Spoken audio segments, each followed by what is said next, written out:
Voice of Panipat पर शहरी विधायिका रोहिता रेवड़ी के पति सुरेंद्र रेवड़ी की करतूतों को देखकर अब उनके सताए हुए लोग सामने आने लगे हैं। इस महिला को आपसे मिलाने जा रहे हैं जो खोलेगी रेवड़ी के राज, कैसे बदतमीजी करता है रेवड़ी महिलाओं के साथ। महिला थोड़ी डरी हुई है। महिला का कहना है कि वो अपनी सूरत नहीं दिखा सकती क्योंकि सुरेंद्र रेवड़ी उसके साथ कुछ भी कर सकता है। नौकरी लगवाने के नाम पर रेवड़ी किस हरकत तक जा सकते हैं।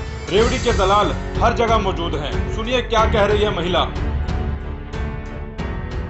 हाँ जी, रेवड़ी एक बहुत ही अयाश किस्म का आदमी है। मैं इससे एक बार नौकरी के पर्पस में इसके ऑफिस में मिलने गई थी।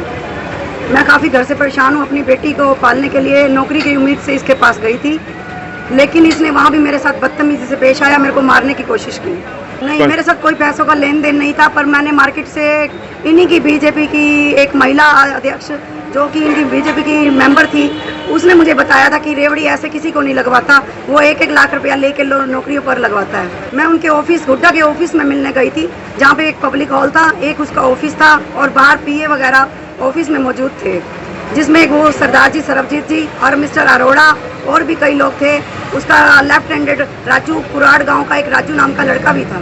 ऑफिस में जब मैं पहुंची तो पब्लिक हॉल में हमारे से मिलने की बजाय मेरे को दूसरे अपने ऑफिस के कैबिन में भेज दिया गया, वहाँ जाकर मैंने देखा कि मेरे से एक आधी उम्र की लड़की भी वहाँ पर बैठी थी। कि इसके बारे में पहले मुझे नॉलेज नहीं थी, पर उसके एटीट्यूड से पता लगा कि वो लेडीज़ को और कम उम्र की लड़कियों को अकेले में बात करता है, अकेले में पता नहीं उनका क्या मिसयूज करके उनको या किसी तरीके भी हरासमेंट करके उनको नौकरी प्रोवाइड करवाता है। नहीं जी, मैं जब भी आती थी रोहिता रेवड़ी कभी यहाँ होती है कभी वहाँ होती है, जबकि अगर एमएलए रोहिता रेवड़ी को बनाया गया है तो उसे 11 से लेके कुछ टाइमिंग तक जो भी एक पॉलिटिकल वो टाइमिंग होता है उसमें उनको मतलब हाजिर होना चाहिए था। कभी भी उनकी वाइफ ऑफिस में नहीं मिली।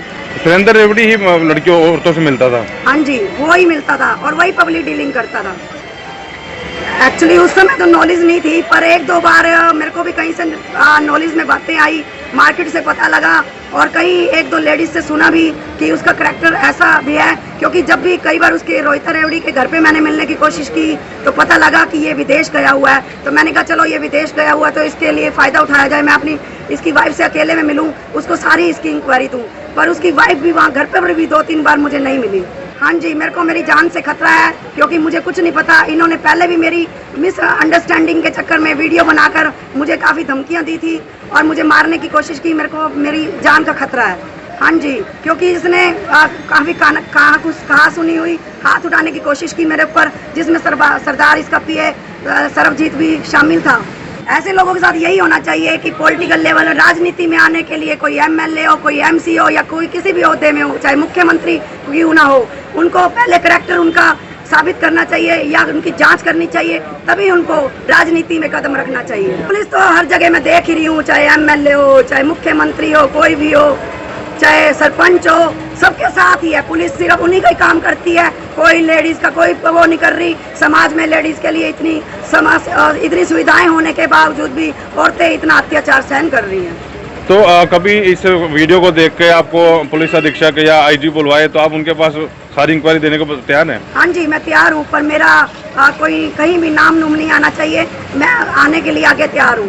हाँ जी, मेरे को मेरी जान से खतरा है, मेरे को दोनों तरफ से खतरा है, मेरे ससुराल वालों से भी खतरा है और एमएलए से भी खतरा है। हाँ, मुझे लगता है ये मेरे ससुराल वालों से मिलके मरवा भी सकता है, जैसे तरुण जी को वो कर रहे हैं वैसे ही मुझे भी कर सकते हैं। पुलिस प्रशासन यही अपील करना चाहती हूँ, एक तो इनको एमएलए से हटाया जाए और सारी और भी इंक्वायरी की जाए और जो भी कड़ी से कड़ी इसको सजा दिलाई जाए, क्योंकि ये विदेशों में भी यही काम करने के लिए जाता है, प्रोसिक्यूशन का काम करने ही जाता है। ये नहीं, ऑडियो गलत नहीं हो सकती। अगर ये गलत बंदा है तभी तो लोग आज सच्चाई करने के सामने लाने के लिए इसके लिए आगे बढ़ रहे हैं।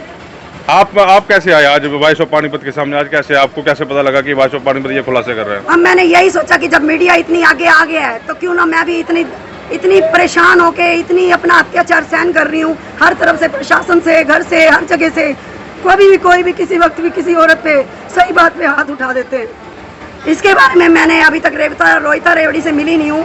अगर उनकी वाइफ अच्छी हैं तो उनको खुद सोचना चाहिए कि मेरा पति बेशर्म है या कुछ भी है, करेक्टरलेस है, तो उन्हें अपने पॉलिटिकल लेवल में आने काम करने ही नहीं देना चाहिए। मैं तो यही कहती हूँ, सरकार से गुजारिश करती हूँ, चाहे वो MC औरत हो, सरपंच हो या MLA हो, अगर औरतों को बनाया जाता है तो औरतों को ही अपने पूरे अधिकार दिए जाने चाहिए काम करने के, ना कि उनके आदमियों को इन्वॉल्व करना चाहिए।